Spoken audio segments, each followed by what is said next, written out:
Ano na balita, Kap? Sa ngayon, busy pa si Wakno. Magsiset daw siya ng schedule after nung laban nila kay DJY. Ayoko rin magsabi sa inyo na tuloy na yung laban kasi kilala nyo naman na yung ating kalaban na walang isang salita at umaatras bigla. Teka, baka kilala mo lang ako at lagi kang nanonood pero hindi ka pala nakapollow sa page. I-follow mo na yan. Isa lang.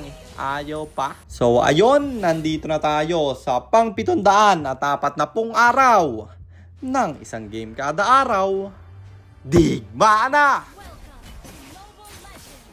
Ito yung huling chat namin ni Wakno. Sabi niya hindi ko pa alam. Unahin ko muna yung kay DJY.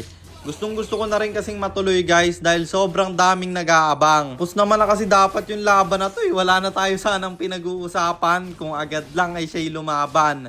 Kaya sa mga susunod na maghahamon sa akin, kung kayo'y magyayabang, wag na uubos yung inyong tapang. Hindi yung kapag kinabukasan na yung laban, bigla kayong aatras man. Parang hindi kasi lalaki kausap eh.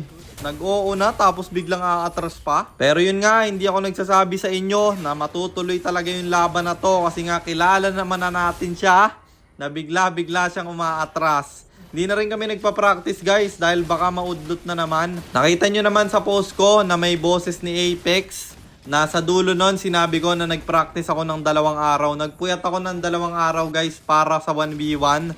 Dahil nga ayokong pangit yung laruin ko. Dahil marami rin namang umaasa sa akin. Maraming naniniwala na kaya kong manalo kay Clip kahit sa 1v1. Kaya nag-practice ako ng 2 araw magdamag. Meron akong ka 1v1 magdamag.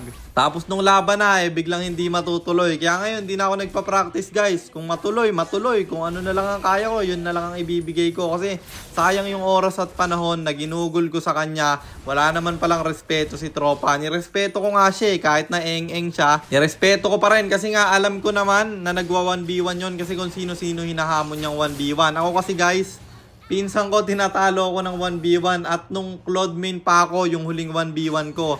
Uso pa nun yung Gusion versus Kagura ba yun? Basta ay Harley versus Kagura tapos Gusion versus Lancelot yata. Yun pa yung huling 1v1 ko kaya nag-practice talaga ako. Nagpuyat ako ng 2 araw para dun sa 1v1. Ang problema nga hindi natuloy. Hindi kami nag-practice ng 5v5 guys. Kasi bahala na kung ano na lang ang kaya namin. Dahil alam naman namin kayang-kaya namin sila eh. Kaya ang pinagpokusan ko na lang yung 1v1 na hindi ko kaya. Ang problema nga, hindi pa natuloy. Nasayang lang yung practice ko. Kaya kung matutuloy man sa ngayon, lalaban kami ng walang practice, bahala na. Kung sa tingin nyo, pagdadahilan to na lalaban kami ng walang practice, hindi guys. Wala na kasi kung tiwala sa tao na yun. Ilang beses na sinira ng tiwala ko sa pagsisinungaling niya pa lang at lalo na dun sa pag-atras niya sa laban. Halatang walang isang salita yung bata na yan. Ewan ko kung bata na o gurang na. May nag-comment, 31 years old na raw pero parang bata mag-isip.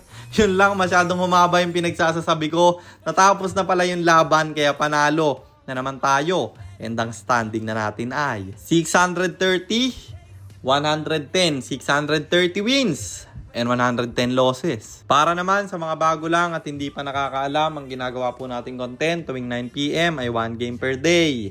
Trio rank game at ang goal natin sa content natin na to ay mag 100 win streak bro. Yun lang, sana meron kayo natutunan. Kung meron man, pakishare lang. Then after nyo i-share, mag-comment rin kayo na pa-shoutout para ma-shoutout ko kayo sa mga next nating content. At i-comment nyo na rin ang inyong mga katanungan kasi baka malay mo sa next nating content, comment mo naman ang mapili ko.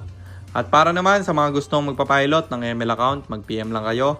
Nagre-reply ako at syempre, may bayad yun. Kahit hanggang anong rank, pwede nyo ipapilot kahit anong hero. Pwede nyo ipaspam basta may additional payment pag magpapaspam kayo ng hero. At yun lang guys, sana nag-enjoy kayo sa content natin na to. At shoutout sa iyo Rainiel Kagiwa, kay Kenneth Lagrimas, kay James Carl at kay John Rex. Maraming salamat sa inyong suporta. Mag-iingat kayo palagi. God bless. Paalam!